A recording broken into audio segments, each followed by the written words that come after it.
My mother-in-law criticizes me a lot because I prefer to keep to myself at home. She calls me lazy and says I should leave. But isn't she the one who eats and sleeps all day without doing anything? She should be the one to go. I'm Kelly, and I've recently become addicted to potato chips while watching TV. Now, at 39, I've gained extra weight because I haven't been active and ate too much. 2 years ago, I started working from home, which I thought was great because I could sleep in without commuting. But my mother-in-law keeps telling me to get ready for work, even though I don't need to leave the house. She's staying with us without asking. Last year, with the pandemic, we stopped visiting her, and suddenly she moved in with us to be close to her grandchild. Today, my mother-in-law is moving in with us, even though both my husband and I didn't want it. We have a 5-year-old daughter, and we stopped visiting them to keep her safe from getting sick. I didn't like the visit from my mother-in-law, who came from a busier city than ours, leaving my father-in-law behind at their home. Living with my mother-in-law is really annoying, and there's no benefit to it. I've tried to politely ask her to go back, but she ignores us completely. No matter how many times we say we want her to leave, she accuses us of being cold to older people or not caring about family. On the first day she moved in, there was a big argument, and instead of going home, she tried to lock herself in the upstairs of our house. When I blocked her from entering a room, she got angry and upset our child. We were too tired from work and taking care of our child to stand up to her, so we ended up living with her. I tried to explain to her that I work from home now because of changes in my company due to the pandemic, but she doesn't believe me, saying that people in construction can't work from home. I'm actually in the administration department, and I can work on a computer from home. She doesn't trust young people and thinks we don't understand technology. My mother-in-law keeps insisting that there's no such thing as a convenient job like working from home. No matter how much I explain, she won't listen. She's really good at justifying herself and exhausting everyone around her with lectures. To avoid arguments before work, I usually just agree with whatever she says, but the problem doesn't go away. The next day, and every day after, my mother-in-law started calling me a freeloader because I work from home while my husband works outside. She says I just sit around having fun on the computer. She criticizes me constantly, even though I take care of the house, make breakfast, clean, and do the shopping. Ironically, she's the one who does nothing but eat the meals I prepare, snacks I buy, and lounges around the house all day. Despite my complaints, she won't leave. One day, during an online meeting, she burst into my room demanding sweets. I had to explain I was working, but she accused me of pretending. Living with her is really tough. My mother-in-law keeps complaining about little things like having bread for breakfast 2 days in a row and calls me stupid for not being more attentive. Yet, she hasn't contributed anything to our living expenses since moving in. To be honest, I pay the $1,800 monthly mortgage for this house that's in my name. When my husband and I got married, he faced an unreasonable job transfer and was threatened with a demotion when he declined. So he made the tough decision to quit. At the time, I was financially stable working at a larger construction company, so I took out the mortgage in my name.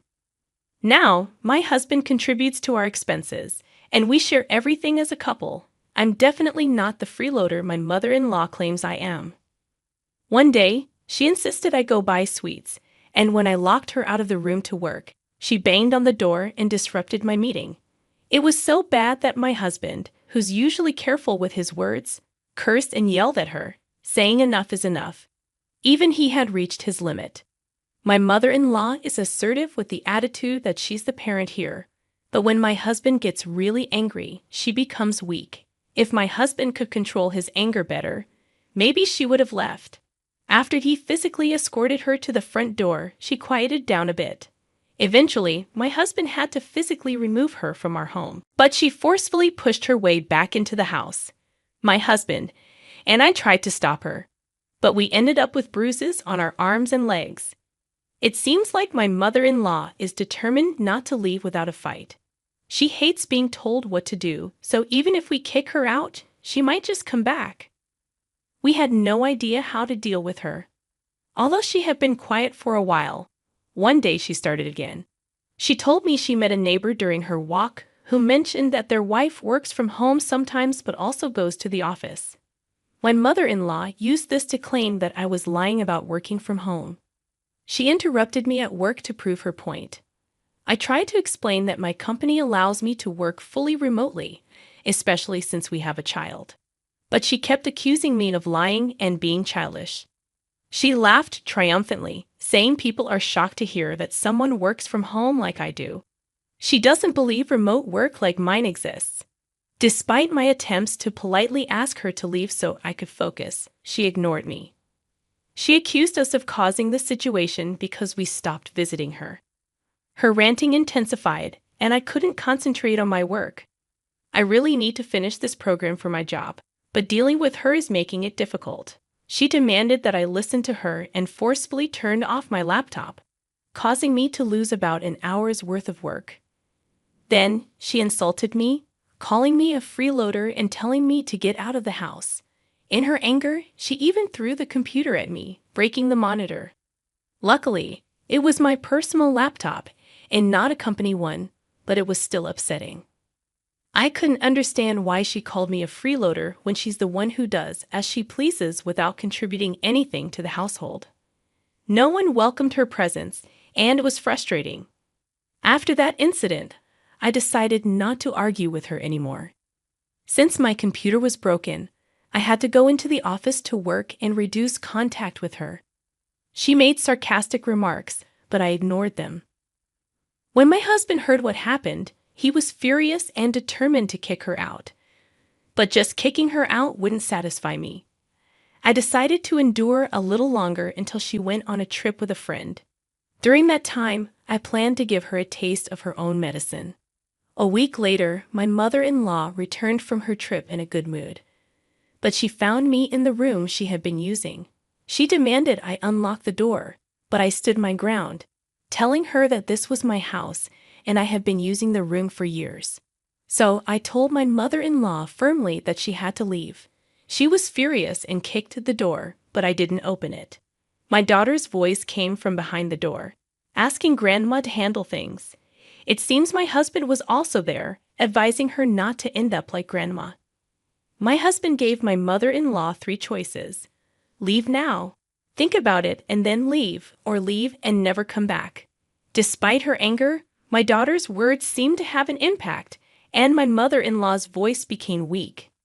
She argued back, saying she did nothing wrong, but my husband pointed out how she only thought about herself. Frustrated, I decided to open the door. My mother-in-law was shocked by what she saw inside. She asked where Jung was, and I jokingly said I threw him out with the trash. Jung turned out to be her favorite Korean idol. She had collected CDs and merchandise related to him and had even attended events he participated in. Most of her suitcase was filled with Jung items. When she decorated the room with his posters and photos, I replaced everything with posters of the Backstreet Boys and their merchandise and even changed the curtains. She was upset that everything was different, and we argued about the changes, but it seems my prank caught her off guard and changed her mood. So I decided to play a prank by replacing everything in the room with items that were age-appropriate. I changed the posters to ones of the Backstreet Boys, replaced the curtains, and even swapped out her favorite Joe items with different decorations. When my mother-in-law saw the changes, she was shocked and upset. She asked about her belongings, and I teased her about the cost of the new items, saying that each poster was expensive and even showing off a designer carpet and a Homer Simpson stuffed toy I bought. I explained that if I were really a freeloader, I wouldn't have the money to buy all these things. This seemed to deflate her, and she didn't argue back. Then, I showed her the outfit she would wear the next day. A pair of stylish pants and a t-shirt with freeloader written on it. My mother-in-law was overwhelmed by everything and started to tear up. Eventually, she decided to leave, pulling out her suitcase from the trip and exiting our house.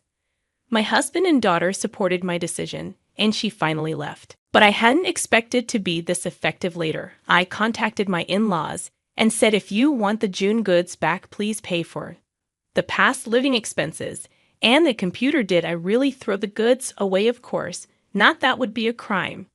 Even if it's family, I just pretended to have thrown them away to break her spirit. In fact, all of my mother-in-law's personal belongings were hidden in my husband's room. Relieved, my mother-in-law immediately accepted my demands. For John's sake, she transferred the money for the past living expenses and a new computer to our account. However, the money came from her husband's retirement funds, which were supposed to be saved for any future needs. Moreover, the money for the trip and her fan activities for Joe also came from those retirement funds. Originally, my father-in-law was bitter about my mother-in-law's uninvited stay at our house and furious about the reckless spending of his retirement funds. Naturally, they ended up divorcing after a huge fight. Since the family home originally belonged to my father-in-law, my mother-in-law was kicked out, probably hoping to rely on us. My mother-in-law found herself without support after my husband declared he wouldn't take care of her. After such a flashy showdown with me, she resigned herself to her fate and didn't seek help. In the end, she moved in with her arranged sister, but was reportedly quite tormented by her niece's good riddance. Meanwhile, our household has become even livelier with our daughter starting elementary school. Lately, she's been learning to make sandwiches at school recreations, and she insists on serving her creations to us every day, so our dinners are full of sandwiches. Well, someday she'll make the best sandwiches for someone important to her, so for now, we're happy to be her practice subjects. My husband, who hadn't had much chance for recognition since changing jobs finally last year thanks to a review of the company's evaluation system, he was able to get a promotion.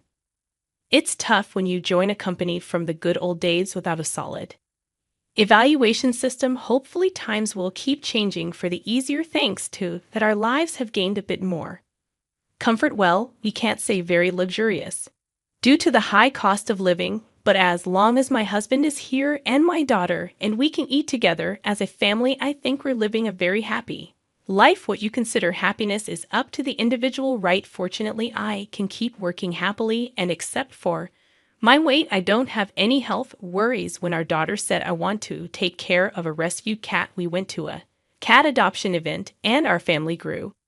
Now it's 3 people and 3 pets living together. How could this life not be happy these days? I think I'm living the happiest days compared to anyone